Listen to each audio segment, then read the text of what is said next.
Harris campaign's co-chair, Representative Cedric Richmond from New Orleans, Louisiana. Think about the places that make your neighborhood feel like home. The barbershop where you can catch up on the latest neighborhood news while you get your hair cut. The restaurant where they know your order by heart. Or this art studio where a creative guy with a great idea and a ton of hustle turned an abandoned building into a second home for the entire community. You know, economists will tell you that small businesses like this one are critically important to our recovery. But they're also just plain important. Without them, the places we call home just wouldn't be the same. That's the thing Joe Biden understands that Donald Trump never has and never will. When we talk about the economy, it's not just about the stock market. It's about whether you can find work that really means something to you instead of feeling like you're supposed to be grateful just to get a paycheck. It's about whether people who didn't inherit millions from their parents can build a business from the ground up and have a real chance to compete. And it's about whether in the richest country on earth, everyone, including women and people of color, feel included and empowered. Economists will also tell you that Joe Biden's plan to rebuild our economy will create millions of jobs. But Joe will tell you that his plan is about more than that, because he's seen the world from a different perspective than most politicians. He knows what it's like to live in a real neighborhood, not just penthouse apartments. He knows what it's like to take the train to work, not just a chauffeured limousine. That's why he looks at our economic challenges the same way working people do. And he'll solve them in a way that puts working people first. Joe Biden respects America's workers because he truly understands the dignity of work. You know, it was mostly small talk when we first met. When I would collect his ticket, and time went on, I learned more and more about him as our friendship grew. I think he's most comfortable around everyday working class people. It just always makes you feel like you belong.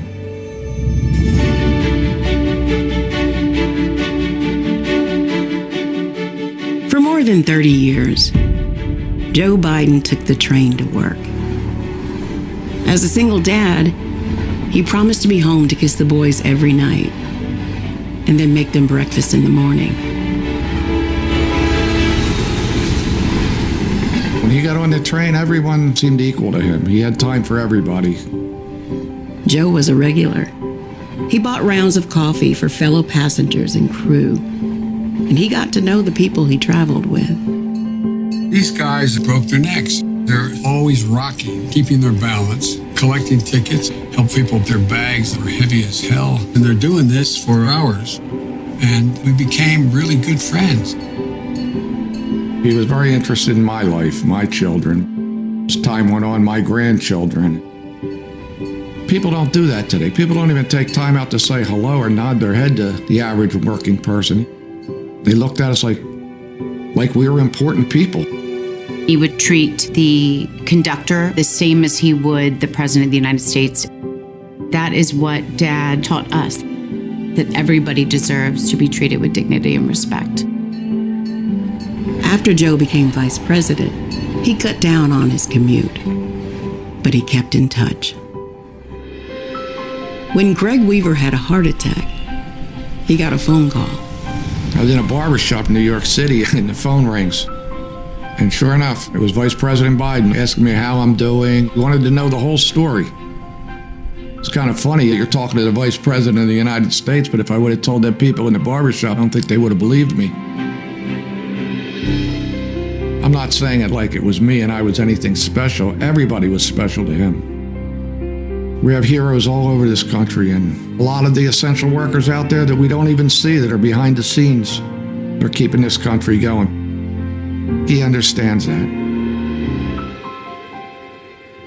The average guy is important to him. The average guy is important to him.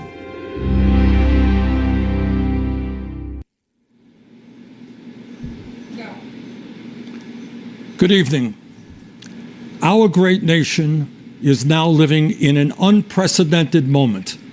We're facing the worst public health crisis in 100 years and the worst economic collapse since the Great Depression. We are confronting systemic racism and the enormous threat to our planet of climate change. And in the midst of all of this, we have a president who is not only incapable of addressing these crises, but is leading us down the path of authoritarianism. This election is the most important in the modern history of this country. In response to the unprecedented crises we face, we need an unprecedented response, a movement like never before, of people who are prepared to stand up and fight for democracy and decency and against greed, oligarchy, and bigotry. And we need Joe Biden as our next president. Let me take this opportunity to say a word to the millions of people who supported my campaign this year and in 2016.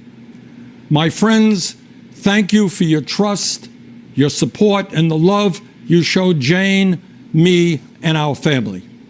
Together, we have moved this country in a bold new direction, showing that all of us, black and white, Latino, Native American, Asian American, gay and straight, native-born and immigrant, yearn for a nation based on the principles of justice, love, and compassion.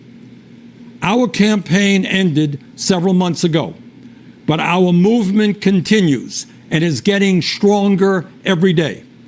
Many of the ideas we fought for that just a few years ago were considered radical are now mainstream. But let us be clear, if Donald Trump is reelected, all the progress we have made will be in jeopardy. At its most basic, this election is about preserving our democracy. During this president's term, the unthinkable has become normal. He has tried to prevent people from voting, undermined the U.S. Postal Service, deployed the military and federal agents against peaceful protesters, threatened to delay the election, and suggested that he will not leave office if he loses. This is not normal, and we must never treat it like it is. Under this administration, authoritarianism has taken root in our country. I and my family, and many of yours, know the insidious way authoritarianism destroys democracy, decency, and humanity. As long as I am here, I will work with progressives, with moderates, and yes, with conservatives to preserve this nation from a threat that so many of our heroes fought and died to defeat. This president is not just a threat to our democracy, but by rejecting science, he has put our lives and health in jeopardy. Trump has attacked doctors and scientists trying to protect us from the pandemic, while refusing to take strong action to produce the masks, gowns, and gloves our healthcare workers desperately need. Nero fiddled while Rome burned. Trump golfs. His actions fanned this pandemic, resulting in over 170,000 deaths and a nation still unprepared to protect its people. Furthermore, Trump's negligence has exacerbated the economic crisis we are now experiencing. Since this pandemic began, over 30 million people have lost their jobs, and many have lost their health insurance. Millions of working families are wondering how they will feed their kids, and they're worried that they will be evicted from their homes. And how has Trump responded? Instead of maintaining the $600 a week unemployment supplement that workers were receiving and the $1,200 emergency checks that many of you received, instead of helping small businesses, Trump concocted fraudulent executive orders that do virtually nothing to address the crisis while threatening the very future of Social Security and Medicare. But the truth is that even before Trump's negligent response to this pandemic, too many hardworking families have been caught on an economic treadmill with no hope of ever getting ahead. Together, we must build a nation that is more equitable, more compassionate, and more inclusive. I know that Joe Biden will begin that fight on day one. Let me offer you just a few examples of how Joe will move us forward. Joe supports raising the minimum wage to $15 an hour. This will give 40 million workers a pay raise and push the wage scale up for everyone else. Joe will also make it easier for workers to join unions, create 12 weeks of paid family leave, fund universal pre-K for 3- and 4-year-olds, and make child care affordable for millions of families. Joe will rebuild our crumbling infrastructure and fight the threat of climate change by transitioning us to 100% clean electricity over the next 15 years. These initiatives will create millions of good-paying jobs all across our country. As you know, we are the only industrialized nation not to guarantee health care for all people. While Joe and I disagree on the best path to get universal coverage, he has a plan that will greatly expand health care and cut the cost of prescription drugs. Further, he will lower the eligibility age of Medicare from 65 down to 60. To help reform our broken criminal justice system, Joe will end private prisons and detention centers, cash bail, and the school-to-prison pipeline. And to heal the soul of our nation, Joe Biden will end the hate and division Trump has created. He will stop the demonization of immigrants, the coddling of white nationalists, the racist dog whistling, the religious bigotry, and the ugly attacks on women. My friends, I say to you, to everyone who supported other candidates in the primary, and to those who may have voted for Donald Trump in the last election, the future of our democracy is at stake. The future of our economy is at stake. The future of our planet is at stake. We must come together, defeat Donald Trump, and elect Joe Biden and Kamala Harris as our next president and vice president. My friends, the price of failure is just too great to imagine. Thank you.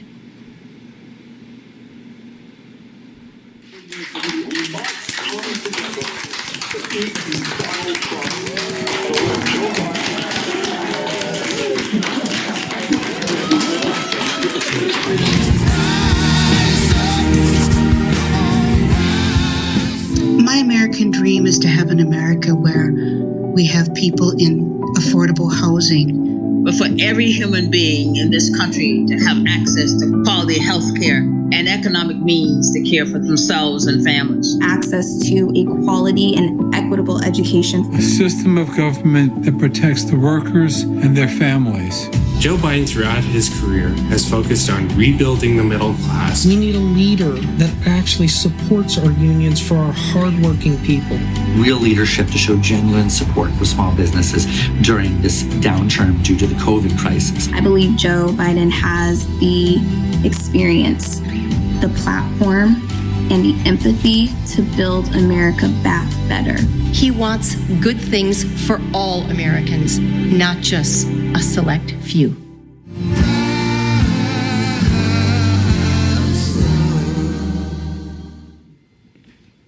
The voices we long to hear right now are the ones that speak with courage and kindness, strength and wisdom, love and compassion. They're unafraid to speak the truth and talk about their own uncertainties and struggles. They make us feel seen and inspire us to become the best versions of ourselves. Our next speaker is that for all of us. It is my honor and privilege to introduce the former First Lady, Michelle Obama. Good evening, everyone. It's a hard time, and everyone's feeling it in different ways. And I know a lot of folks are reluctant to tune into a political convention right now, or to politics in general. Believe me, I get that. But I am here tonight because I love this country with all my heart. And it pains me to see so many people hurting. I've met so many of you. I've heard your stories. And through you, I have seen this country's promise. And thanks to so many who came before me, thanks to their toil and sweat and blood, I've been able to live that promise myself. That's the story of America. All those folks who sacrificed and overcame so much in their own times because they wanted something more, something better for their kids. There's a lot of beauty in that story. There's a lot of pain in it too. A lot of struggle and injustice and work left to do. And who we choose as our president in this election will determine whether or not we honor that struggle and chip away at that injustice and keep alive the very possibility of finishing that work. I am one of a handful of people living today who have seen firsthand the immense weight and awesome power of the presidency. And let me once again tell you this: the job is hard. It requires clear-headed judgment, a mastery of complex and competing issues, a devotion to facts and history, a moral compass, and an ability to listen, and an abiding belief that each of the 330 million lives in this country has meaning and worth. A president's words have the power to move markets. They can start wars or broker peace. They can summon our better angels or awaken our worst instincts. You simply cannot fake your way through this job. As I've said before, being president doesn't change who you are. It reveals who you are. Well, a presidential election can reveal who we are too. And 4 years ago, too many people chose to believe that their votes didn't matter. Maybe they were fed up. Maybe they thought the outcome wouldn't be close. Maybe the barriers felt too steep, whatever the reason. In the end, those choices sent someone to the Oval Office who lost the national popular vote by nearly 3 million votes. In one of the states that determined the outcome, the winning margin averaged out to just 2 votes per precinct. 2 votes. And we've all been living with the consequences. When my husband left office with Joe Biden at his side, we had a record-breaking stretch of job creation. We'd secured the right to health care for 20 million people. We were respected around the world, rallying our allies to confront climate change. And our leaders had worked hand in hand with scientists to help prevent an Ebola outbreak from becoming a global pandemic. 4 years later, the state of this nation is very different. More than 150,000 people have died, and our economy is in shambles because of a virus that this president downplayed for too long. It has left millions of people jobless. Too many have lost their health care. Too many are struggling to take care of basic necessities like food and rent. Too many communities have been left in the lurch to grapple with whether and how to open our schools safely. Internationally, we've turned our back, not just on agreements forged by my husband, but on alliances championed by presidents like Reagan and Eisenhower. And here at home, as George Floyd, Breonna Taylor, and a never-ending list of innocent people of color continue to be murdered, stating the simple fact that a Black life matters is still met with derision from the nation's highest office. Because whenever we look to this White House for some leadership or consolation or any semblance of steadiness, what we get instead is chaos, division, and a total and utter lack of empathy. Empathy. That's something I've been thinking a lot about lately. The ability to walk in someone else's shoes. The recognition that someone else's experience has value too. Most of us practice this without a second thought. If we see someone suffering or struggling, we don't stand in judgment, we reach out. Because there, but for the grace of God, go I. It is not a hard concept to grasp. It's what we teach our children. And like so many of you, Barack and I have tried our best to instill in our girls a strong moral foundation to carry forward the values that our parents and grandparents poured into us. But right now, kids in this country are seeing what happens when we stop requiring empathy of one another. They're looking around wondering if we've been lying to them this whole time about who we are and what we truly value. They see people shouting in grocery stores, unwilling to wear a mask to keep us all safe. They see people calling the police on folks minding their own business just because of the color of their skin. They see an entitlement that says only certain people belong here. That greed is good and winning is everything, because as long as you come out on top, it doesn't matter what happens to everyone else. And they see what happens when that lack of empathy is ginned up into outright disdain. They see our leaders labeling fellow citizens enemies of the state while emboldening torch-bearing white supremacists. They watch in horror as children are torn from their families and thrown into cages, and pepper spray and rubber bullets are used on peaceful protesters for a photo op. Sadly, this is the America that is on display for the next generation. A nation that's underperforming not simply on matters of policy, but on matters of character. And that's not just disappointing, it's downright infuriating. Because I know the goodness and the grace that is out there in households and neighborhoods all across this nation. And I know that regardless of our race, age, religion, or politics, when we close out the noise and the fear and truly open our hearts, we know that what's going on in this country is just not right. This is not who we want to be. So what do we do now? What's our strategy? Over the past 4 years, a lot of people have asked me, when others are going so low, does going high still really work? My answer, going high is the only thing that works.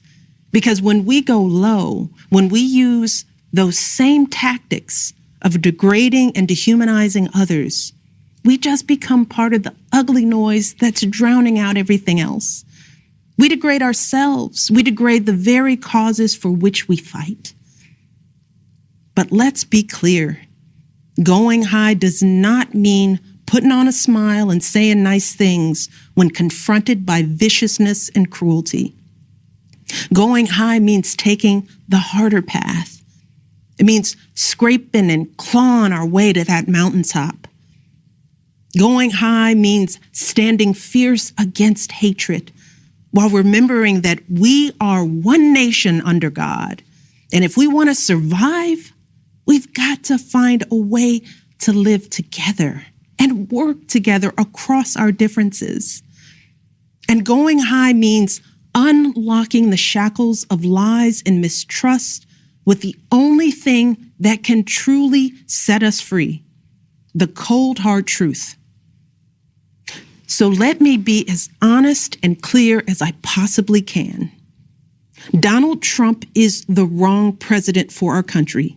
He has had more than enough time to prove that he can do the job, but he is clearly in over his head. He cannot meet this moment.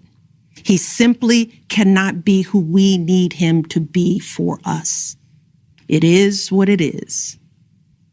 Now, I understand that my message won't be heard by some people. We live in a nation that is deeply divided, and I am a Black woman speaking at the Democratic Convention. But enough of you know me by now. You know that I tell you exactly what I'm feeling. You know I hate politics, but you also know that I care about this nation. You know how much I care about all of our children. So if you take one thing from my words tonight, it is this. If you think things cannot possibly get worse, trust me, they can and they will if we don't make a change in this election. If we have any hope of ending this chaos, we have got to vote for Joe Biden like our lives depend on it. I know Joe. He is a profoundly decent man, guided by faith. He was a terrific vice president. He knows what it takes to rescue an economy, beat back a pandemic, and lead our country. And he listens. He will tell the truth and trust science. He will make smart plans and manage a good team. And he will govern as someone who's lived a life that the rest of us can recognize. When he was a kid, Joe's father lost his job. When he was a young senator, Joe lost his wife and his baby daughter. And when he was vice president, he lost his beloved son. So Joe knows the anguish of sitting at a table with an empty chair, which is why he gives his time so freely to grieving parents. Joe knows what it's like to struggle, which is why he gives his personal phone number to kids overcoming a stutter of their own. His life is a testament to getting back up. And he is going to channel that same grit and passion to pick us all up, to help us heal and guide us forward. Now, Joe is not perfect, and he'd be the first to tell you that. But there is no perfect candidate, no perfect president. And his ability to learn and grow, we find in that the kind of humility and maturity that so many of us yearn for right now. Because Joe Biden has served this nation his entire life without ever losing sight of who he is. But more than that, he has never lost sight of who we are, all of us. Joe Biden wants all of our kids to go to a good school, see a doctor when they're sick, live on a healthy planet. And he's got plans to make all of that happen. Joe Biden wants all of our kids, no matter what they look like, to be able to walk out the door without worrying about being harassed or arrested or killed. He wants all of our kids to be able to go to a movie or a math class without being afraid of getting shot. He wants all our kids to grow up with leaders who won't just serve themselves and their wealthy peers, but will provide a safety net for people facing hard times.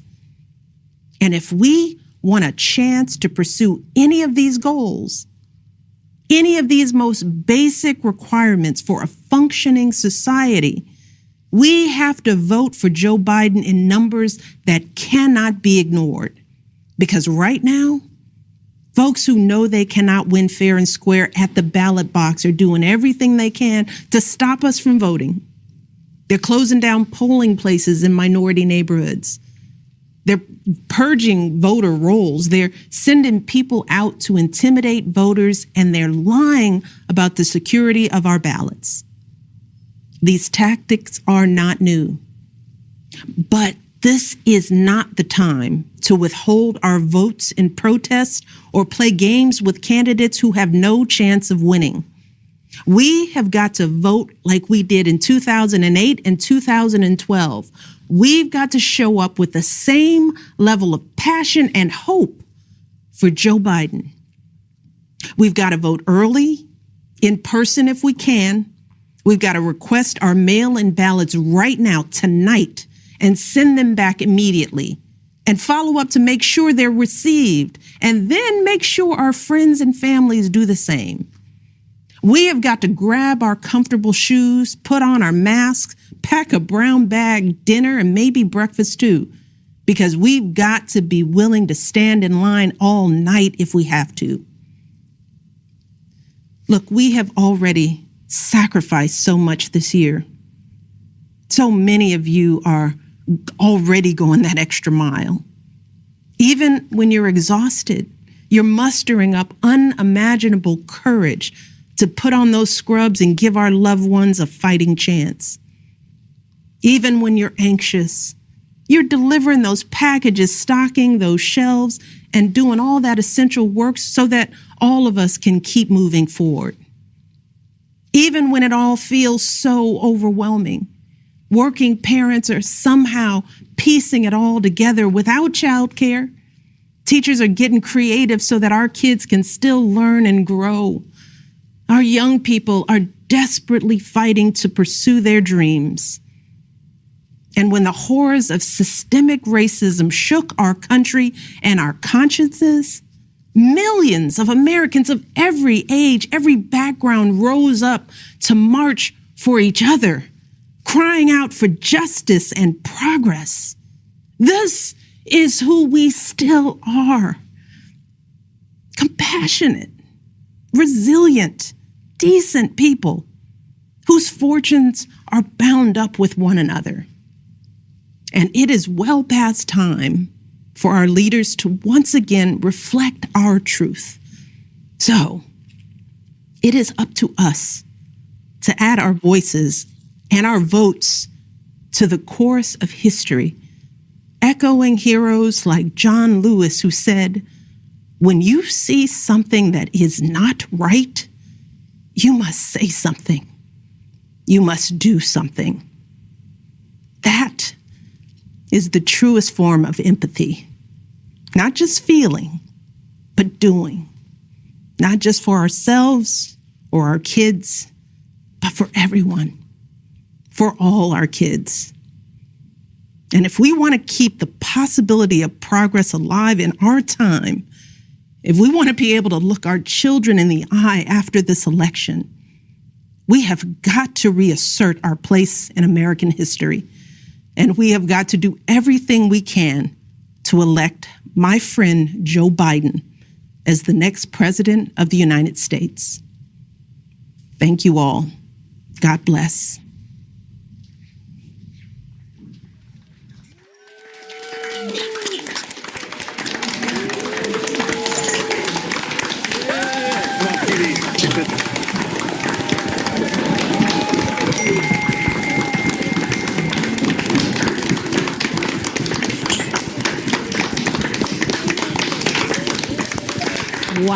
Wow. Thank you, Michelle Obama.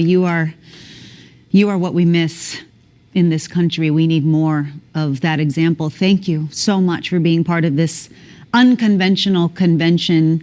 Thanks to all of y'all who have been tuning in. It's a convention about you and for you, the American people. This is our chance to hear from those who will be leading us out of our nation, out of the current crises on the economy, the pandemic, racial injustice, to listen and to learn about Joe Biden and Kamala Harris's plans to bring about changes we all need. This is our chance to unite across America. In addition, we'll call the roll and we'll hear from the future First Lady, Dr. Jill Biden. I want to thank you again for joining us. Join us the rest of the week. This is your convention. This is your campaign. And we, the people, are going to save this democracy in November. Right now, Billy Porter and Stephen Stills are going to remind us what it's all worth. Good night.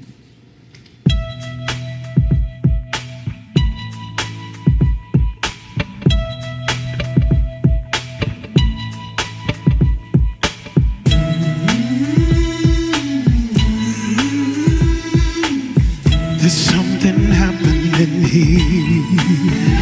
What it is ain't exactly clear.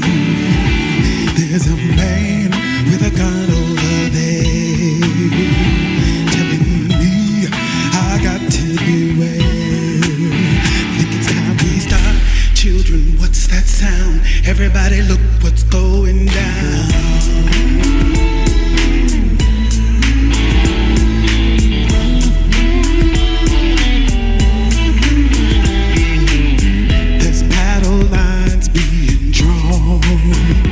Nobody's right if everybody's wrong.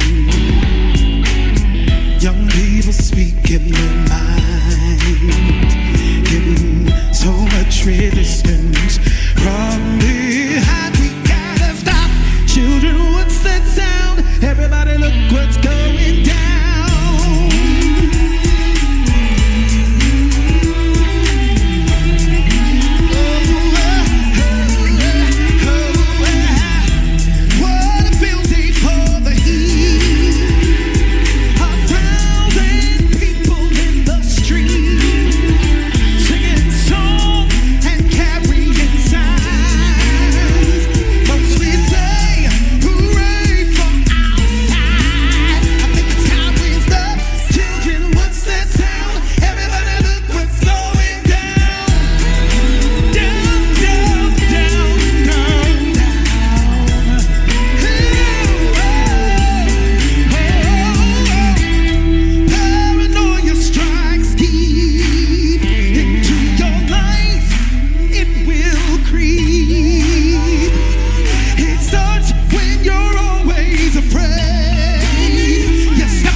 We the people call the 48th Quadrennial Democratic National Convention to order.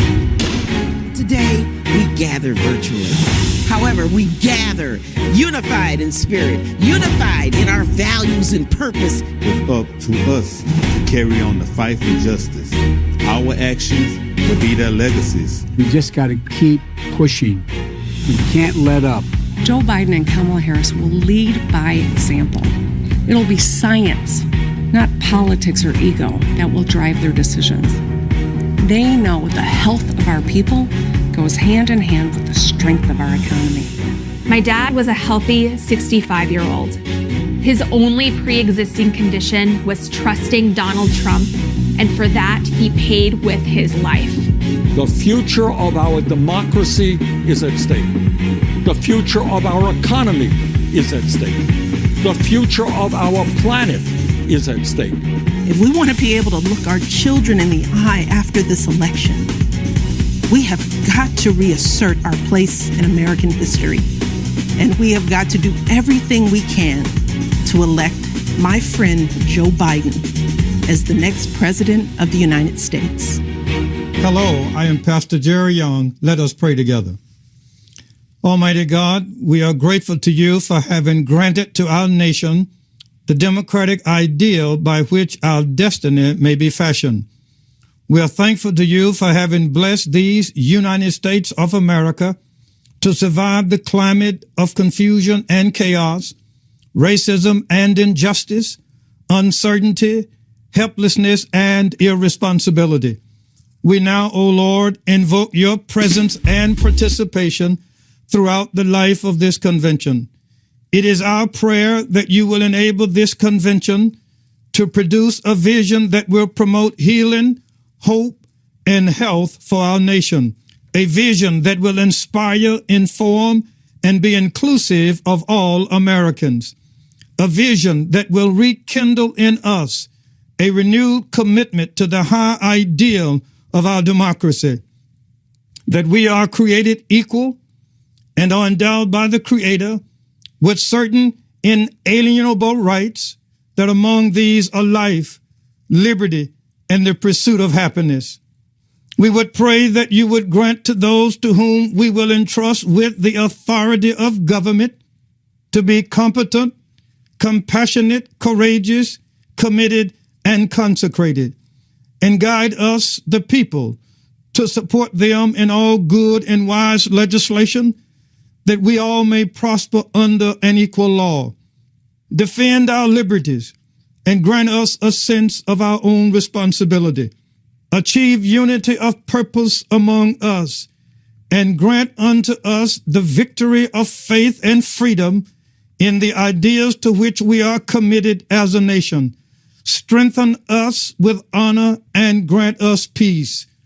Provide us, O God, with the strength and spiritual sustenance to do justly, to love mercy, and to walk humbly with our God. In the strong name of Jesus, amen. Delegates and distinguished guests, we've concluded this evening's convention program. The convention will stand in recess until tomorrow evening.